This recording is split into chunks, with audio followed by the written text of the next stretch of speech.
Love Like Blood de Killing Joke. Originaire de Notting Hill, en Angleterre, le groupe Killing Joke se forme en 1979. Il est reconnu comme l'une des formations les plus importantes et influentes des années 1980 en tant que groupe de post-punk, le tout saupoudré de rock gothique avec une touche de new wave. Qu'est-ce que c'est que ce merdier que vous bouffez là?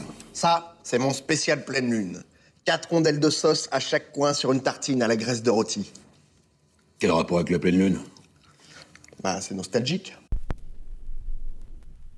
Désirant explorer d'autres genres, le Quatuor va se diriger progressivement dans les années 1990 vers le métal industriel à partir de l'album Extremities, Dirt and Various Emotions, en devenant même encore une fois un des groupes majeurs de ce courant. Quand on parle d'influence, on parle quand même du groupe qui a influencé des noms tels que Nirvana, Metallica, Korn, Ministry, Marilyn Manson. On est quand même plutôt pas mal, rien que ça. Ah oui, je sais, on sent qu'il manque quelqu'un. Vous vous demandez pourquoi? Bernard, je crois que toi et moi, on a un peu le même problème. C'est-à-dire qu'on peut pas vraiment tout miser sur notre physique, surtout toi. N'est pas avec moi aujourd'hui, tout simplement parce que monsieur fait la gueule. Donc bon, je le laisse bouder et on le retrouvera très bientôt, enfin, s'il est gentil. Mais ça fait du bien, on est bien entre nous. Et j'en étais où du coup là? Je sais plus, je vous parle de Bernard. Ah oui, c'est vrai.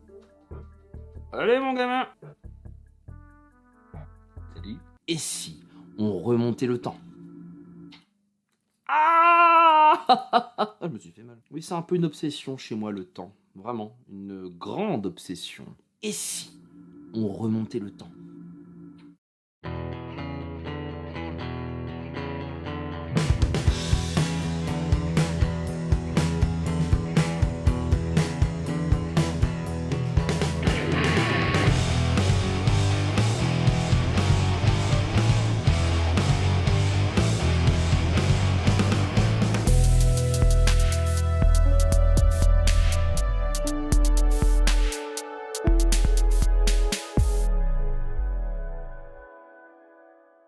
Love Like Blood est sorti en janvier 1985. C'est le deuxième single de leur 5e album studio, Nighttime, sorti la même année en 85.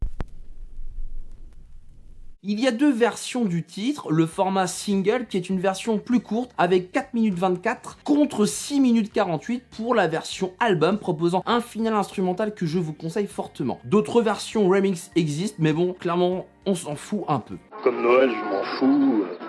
Pas que je m'en fous. Produit par Chris Kimsey, la chanson s'insère très fortement dans la vague post-punk à travers la rythmique soutenue par le batteur Paul Ferguson qui offre un plan simple mais bougrement puissant et lourd dans la frappe. Wow, tu joues comme un dieu. Merci, j'aime taper. La ligne de basse de Raven est clairement funky et méchamment mise en avant, comme on aime l'entendre dans le style. Jody Walker appuie la base mélodique de sa guitare, avec le talent d'alterner des accords et des riffs cycliques et inversés, et dans l'autre sens aussi. Il joue divers arpèges appuyés par un chorus très froid et une reverb toute légère pour ensuite repartir sur une grosse distorsion, donnant une couleur rock gothique. Mort désespoir, mort désespoir, mort désespoir, mort désespoir.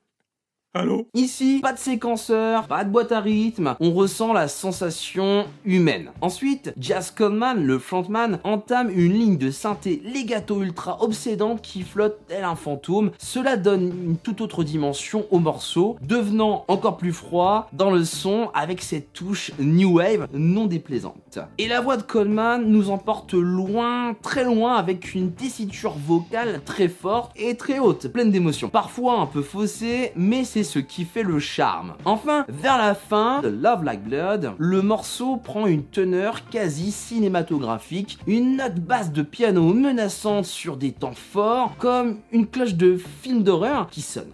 L'horreur. L'horreur. L'horreur.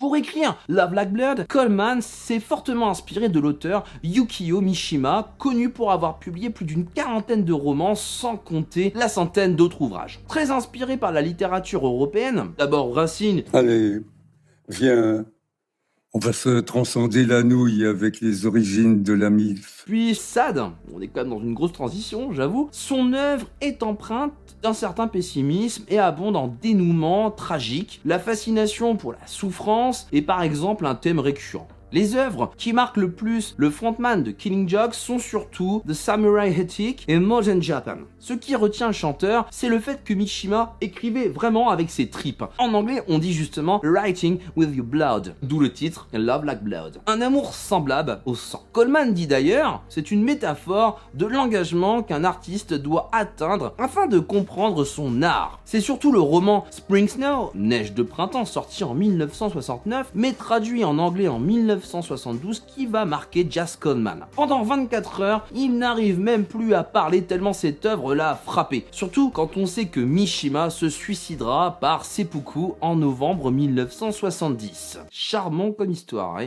Coleman explique que la chanson Love Like Blood est elle-même une distillation de tout ce qui nous est cher et il faut aspirer à marcher et à parler de ce que nous écrivons dans nos chansons. En fait, la vivre. C'est l'autre partie de l'art pour Coleman et qui ajoute, vous ne pouvez pas être simplement conceptuel, écrire des chansons, faire de la musique. C'est aussi la façon dont vous vivez votre vie. C'est aussi important que la façon dont vous jouez de vos instruments ou la musique que vous créez.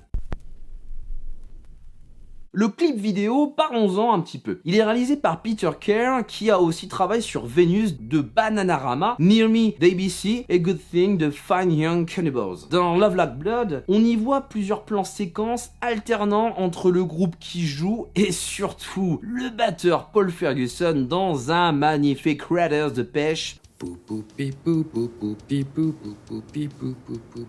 là là, mais qu'est-ce qui me fait chier avec son ventilateur, l'autre? Il va me décoiffer, hein. Bordel.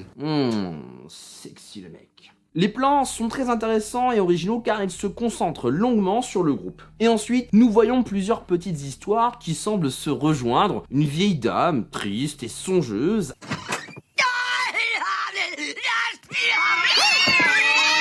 Un homme qui prend les armes. Une femme et son enfant qui semblent s'inquiéter. Il fait pas beau! En même temps, vu le ciel dans le clip, ça sent la tempête de merde, hein. Un soldat qui est en fait l'homme qui prenait les armes au début. Mon contact à Washington dit qu'on n'a pas affaire à un élève mais qu'on a affaire au professeur. Quand l'armée monte une opération qui ne doit pas échouer, c'est à lui qu'ils font appel pour entraîner les troupes, d'accord? C'est le genre de type qui boirait un bidon d'essence pour pouvoir pisser sur ton feu de camp. Ce mec-là, tu le largues au pôle Nord, sur le banquise avec un slip de bain pour tout vêtement, sans une brosse à dents, et demain après-midi, tu le vois débarquer au bord de ta piscine avec un sourire jusqu'aux oreilles et les poches bourrées de pesos. Ce type-là est un professionnel. Au final, on a l'impression de voir des images de propagande un peu à la manière des soviétiques pendant la guerre froide. En même temps, à l'époque de cette chanson, nous étions en pleine guerre froide. Ouais, ils essayent de nous abîmer le Tchouka. Mon colonel, faites vite. Mon colonel.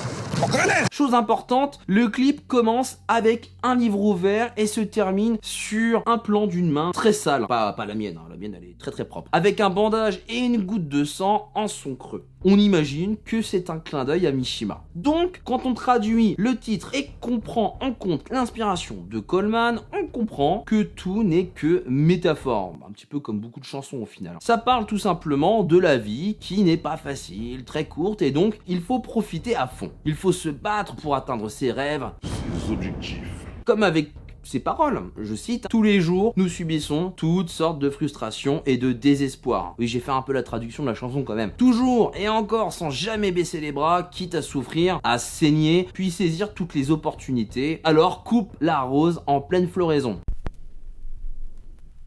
C'est donc une chanson très positive qui montre que notre destin nous appartient si on s'en donne les moyens. Et c'est un très bon exemple de l'état d'esprit de beaucoup d'artistes post-punk qui se sont dirigés ensuite vers la new pop ou encore la new wave, en passant finalement du message très pessimiste à un message optimiste. Et sincèrement, ça fait du bien, beaucoup de bien. J'espère que ça vous a donné envie de découvrir ou de redécouvrir ce très bon groupe qui est Killing Joke, qui a inspiré tellement de groupes. Et puis, si vous ne voulez rien manquer, pensez à vous abonner, activer la petite cloche et à transformer ce pouce tout gris, tout dégueulasse finalement, en un pouce bleu tout joli. Sur ce, je vous dis à la prochaine. Et bonne écoute. Au fait, petit mélomane, si tu aimes la musique, je t'invite bien évidemment à aller voir mes autres vidéos sur ma chaîne YouTube. Comment ça, tu n'es pas abonné à ma chaîne YouTube?